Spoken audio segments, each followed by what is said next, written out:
ఆంధ్రప్రదేశ్ రైతులకి విద్యుత్ కోతలు అదేం దరిద్రమో తెలియదు కానీ ప్రపంచంలో ఎప్పుడూ ఎవరికీ లేని కష్టాలన్నీ రైతులకే వస్తాయి.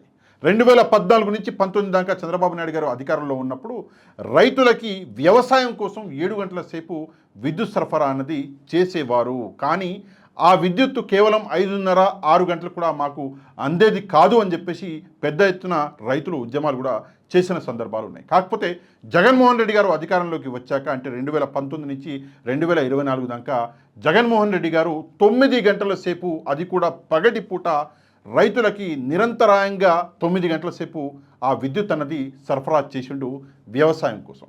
ఈ కూటమి అన్నది ఎలక్షన్లకు ముందు మేము కూడా 9 గంటల సేపు రైతులకి నిరంతరాయంగా పగటి పూట విద్యుత్ ఇస్తాము అని చెప్పేసి హామీ ఇచ్చి ఇప్పుడు అధికారంలోకి వచ్చాక ఆ హామీని తుంగల దూకేసి కేవలం 8 గంటల సేపే మేము ఇవ్వగలము అని చెప్పేసి గంట కోత పెట్టింది ఈ కూటమి ప్రభుత్వం. సరే 8 గంటలన్నా విద్యుత్ వస్తుంది అని చెప్పేసి పాపం రైతులు నమ్మితే ఇప్పుడు ఆ 8 గంటలు కూడా కాకుండా 7 గంటలు మాత్రమే ఇవ్వగలము అని చెప్పేసి ఇప్పుడు కూటమి కొన్ని సంకేతాలని రైతులకు ఇస్తున్నది. ఇది నిజంగా దారుణం. ఇది రైతులని మోసం చేయడం. చెప్పిన మాట, ఇచ్చిన హామీ ఒక్కటంటే ఒక్క దాని మీద కూడా ఈ కూటమి ప్రభుత్వం అన్నది నిలబడలేకపోతున్నది.